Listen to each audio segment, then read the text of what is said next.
and welcome back to our channel. So, for today's mukbang, ayan, maglulutong bahay mukbang ulit tayo. So, bago din itong imumukbang ko sa channel namin, so wala pa kami namumukbang na ganito. Sa mga nakakaalam, corn soup sa English. Kasi ginisang mais to. Pero dito sa amin sa Pampanga, tawag dito Suam. Ayan, Suam. So, alam niya na mga taga Kapampangan. So, ayan. Soup na made siya sa corn, na ginisa siya, tapos meron siyang dahon ng malunggay. Meron din siyang tawag dito, meron siyang baboy. It's up to you kung kahit ano yung gusto nyo ipansahog. And super sarap dito, super healthy. Tapos, meron din ako ditong fried liempo. It's up to you naman guys kung ano yung gusto nyong iterno. Pwede ding fish. Pwede din siyang fish, tilapia, ganyan, galunggong, gigi. Masarap din yan. Kaso, meron lang kasi kami ito pork, so pork na lang. So, let's eat. Let's start. I'm so excited to eat na. As meron, pwede din pala itong nilalagyan to ng talong. So, mainit-init pa kaya kailangan ko talaga since soup siya, magkutsara.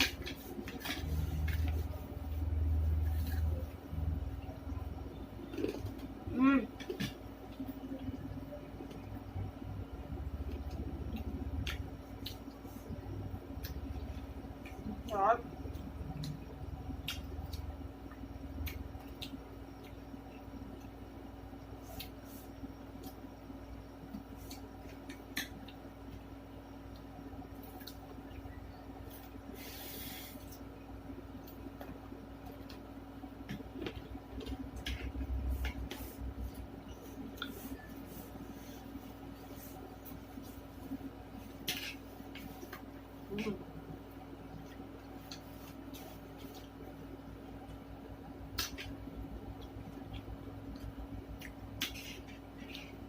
Partner din talaga tong fried liempo sa ginisang mais.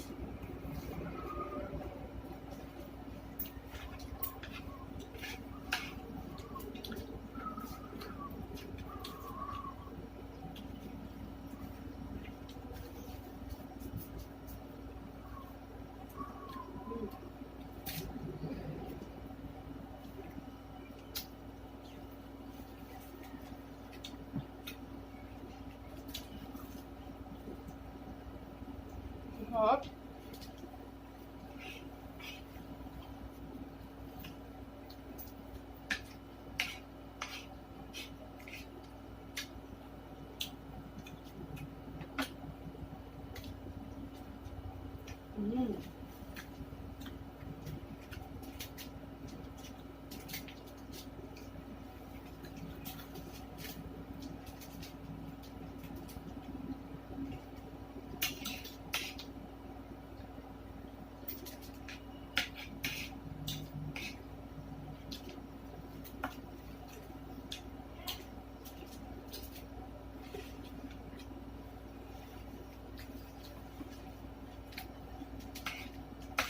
Super quick mukbang lang ito guys.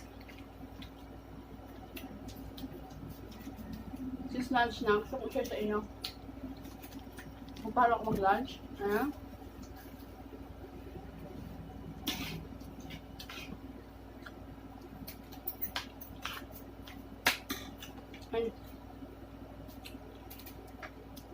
Nakakalungkot lang nga kasi hindi ko pwedeng palagi yung kasama si Lady magmukbang, kaya ako muna.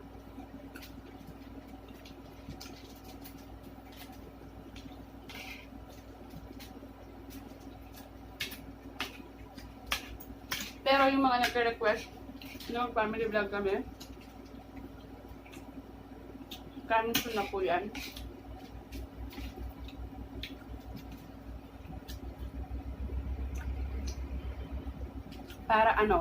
Para hindi kami puro mukbang. Kasi may mga nagre-request din na mag-family vlog.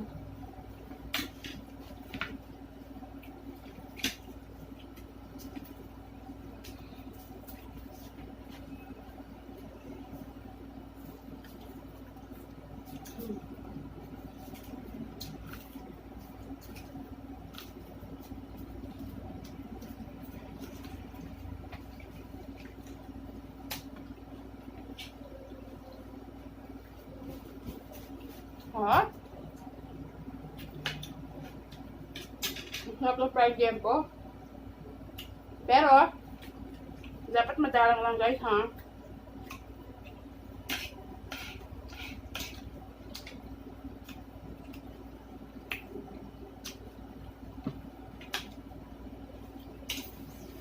Okay lang kumain. Basta hindi madalas. Dahil nga hindi naman kami kumakain ng fried liempo. Every other day, charot.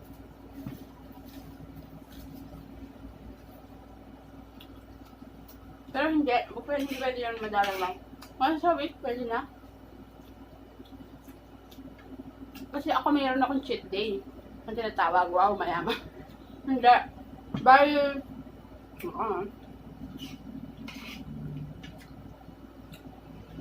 Bali kapag wala akong mukbang, kunyari, di ba, 2 beses ako nagmumukbang or nagpi-film sa isang linggo, yung 2 araw na yun, yung kino-consider ko as my cheat day. So, di ba, ang dami kong nakakain at halos kung ano yung request na video. Yan, pwede ako doon sa 2 beses sa isang linggo. Pero, strict diet ako doon sa 5 araw. Na hindi ako nagmumukbang. Strict diet talaga ako. As in, and nagla-lemon and chia seeds po ako para ma-maintain ko yung timbang ko. Kasi ngayon, nasa 52 kilos ako.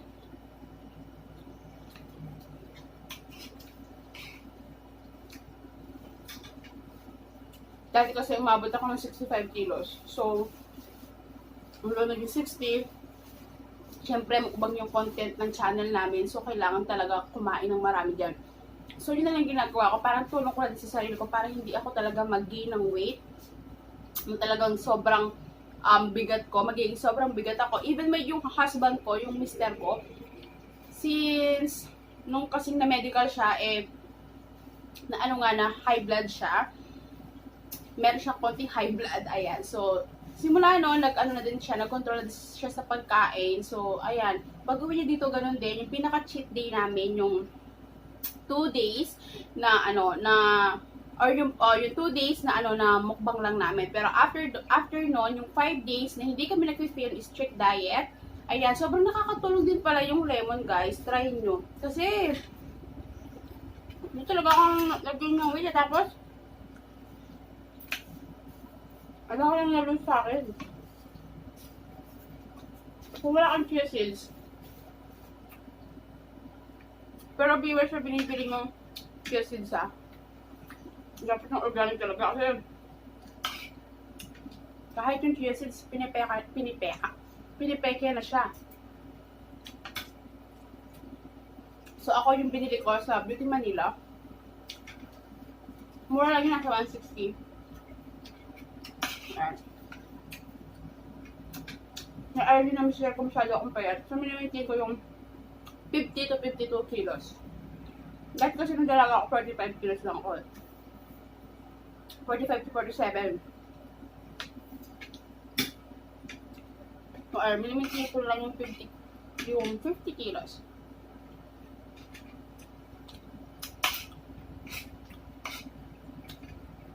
So, dapat kayo din.